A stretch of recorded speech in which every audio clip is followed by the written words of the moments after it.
Bonjour à tous. J'espère que vos conditions de transport ne vous ont pas trop sensibilisé aux aléas de la notion de parcours, mais ça s'appelle la pédagogie active. Voilà, on vous fait tester ce que peut représenter une difficulté dans un parcours. En tout cas, je vous remercie d'avoir bravé ces aléas pour être présent. Je tiens aussi à remercier ceux qui ont permis l'organisation de cette journée d'études, et parmi eux le cabinet Faire Équipe, qui a sollicité l'UNIOPS pour poursuivre ensemble la réflexion qu'ils avaient entamée et lui donner comme résonance cette journée. La Massif, qui nous accueille et soutient l'UNIOPS dans ses projets depuis longtemps. Le mensuel Direction, qui lui a donné aussi une certaine résonance. Les partenaires qui ont accepté de contribuer par leurs témoignages et leurs interventions à l'intérêt de cette journée, et notamment Mme Sabine Fourcade, directrice générale de la cohésion sociale, qui nous fera l'amitié et l'honneur d'être présente cet après-midi. Enfin, au sein de l'UNIOPS, les personnes qui se sont mobilisées pour rendre cette journée possible, avec le triangle de l'UNIOPS, les URIOPS, les adhérents nationaux et l'équipe salariée, avec une mention toute spéciale pour Christine Chognaud, qui en a coordonné la conception. Pour préparer cette introduction, j'ai tapé le mot « parcours » sur Internet et trouvé la définition suivante. Parcours, chemin, trajet que fait une personne ou que l'on fait faire à une chose. Je crois que cette définition pose bien l'alternative que l'UNIOPS souhaite contribuer à trancher dans le premier axe de son projet stratégique. Celui-ci sera adopté, alors pour information, un petit coup de publicité, le mardi 24 juin au matin lors de l'Assemblée générale à Sciences Po, et elle est ouverte à tous, donc vous êtes tous bienvenus à l'adoption du projet stratégique. Donc ce premier axe s'intitule « Contribuer à placer la personne au cœur des politiques publiques ».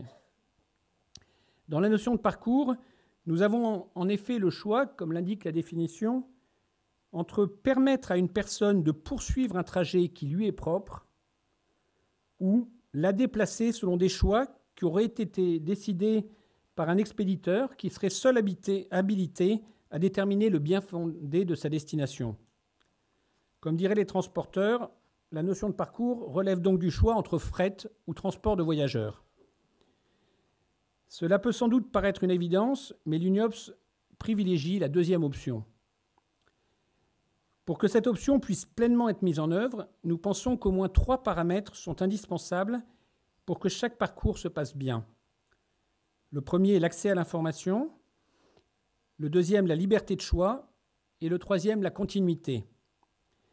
Avant de les détailler un petit peu, je souhaite souligner que nous ne sommes ni naïfs ni irresponsables et que nous voulons promouvoir un développement social durable. Nous savons par ailleurs que chacun de nous est confronté à l'évolution de ses besoins et attentes en fonction du cours de sa vie. Nous sommes sans doute plus sensibles à l'importance de développer les modes d'accueil à la petite enfance quand nous sommes parents, des établissements de soins quand nous sommes malades, et des services à domicile ou des maisons de retraite quand nous vieillissons. C'est aussi le cas en fonction du point de vue à partir duquel nous nous plaçons. En tant que contribuables, nous préférons en général réduire les dépenses publiques. En tant que patients ou usagers, qu'on ne chipote pas les moyens qui nous sont attribués. Nous avons aussi observé qu'il existe des classes différentes dans les moyens de transport. Nous encourageons la sobriété et la solidarité, et ne réclamons pas la première classe universelle pour tout le monde. C'est un peu un pléonasme d'ailleurs, pardon. Mais que chacun puisse monter dans le train qui lui est nécessaire, avec accès aux places prioritaires si sa situation l'exige. Une place pour tous et un peu de confort n'est certes pas de refus, mais nous comprenons qu'aux heures de pointe, ou plutôt en période de crise, voire en cas de grève, il est nécessaire de se serrer un peu pour que personne ne reste à quai. Les 3 conditions donc, qui nous semblent indispensables, la première est l'accès à l'information, car c'est une condition de l'égalité. Afin de garantir un égal accès à tous à des parcours de qualité, il est indispensable que chacun puisse avoir accès à une information claire. Nous savons que dans tous les domaines de nos vies, de l'orientation scolaire à l'accès aux soins, en passant par la mobilisation des aides et prestations sociales, la capacité à obtenir et à maîtriser les informations est un facteur majeur d'inégalité dans l'accès aux droits.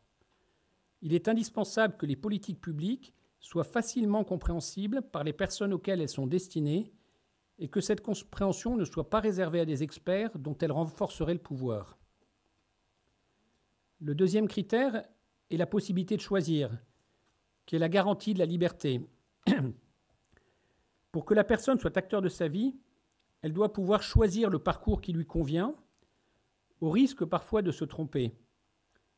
Bien sûr, on peut penser que dans certains domaines, la personne a besoin d'être conseillée, car il est difficile pour elle de choisir. Mais nous pensons que d'une part, si l'accès à l'information lui a été permis, il est probable qu'elle saura assumer ses choix, et d'autre part, qu'il nous faut encore plus craindre d'imposer notre conception de ce qui est bon pour l'autre. Le mot d'ordre d'un bon dictateur est « je sais comment faire votre bonheur ». Il y a juste un détail, c'est que si vous n'êtes pas d'accord, je vous mets en prison. Les parcours imposés constituent souvent des enfermements qu'avec les meilleures intentions du monde, on fait subir aux personnes. Il faut aussi s'interroger sur le respect de ceux qui ne peuvent ou ne souhaitent pas s'engager dans un parcours. Est-il bien raisonnable de demander quelle destination souhaite atteindre un naufragé dont le seul but est de se maintenir à flot ? Sommes-nous tous, par exemple, capables d'exprimer notre projet de vie aussi limpidement que cela est demandé aux personnes accueillies dans beaucoup d'institutions ? Troisième critère, la continuité, qui est un gage d'efficacité. Pour que les parcours permettent effectivement aux personnes de progresser de leur situation initiale vers le but qu'elles poursuivent, il est indispensable qu'une continuité de la prise en charge et de l'accompagnement soit assurée. Les cul-de-sac entraînent non seulement des pertes de temps, qui peuvent être préjudiciables, mais surtout des découragements qui occasionnent des coûts financiers et humains.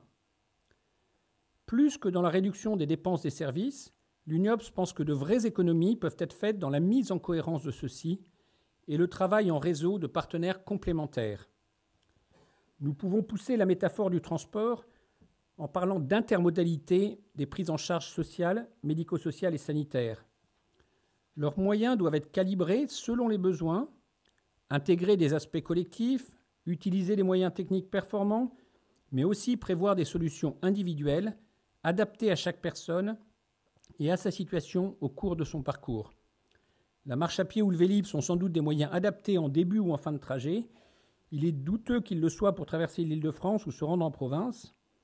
A l'inverse, les transports en commun sont bien pratiques, mais on ne peut envisager qu'ils desservent chaque habitation. L'ensemble des acteurs de ces parcours doit savoir quel est son domaine d'intervention et savoir passer le relais à d'autres, ce que pour ma part je vais faire avec plaisir à M. Pierre-François Poutier de Faire Équipe.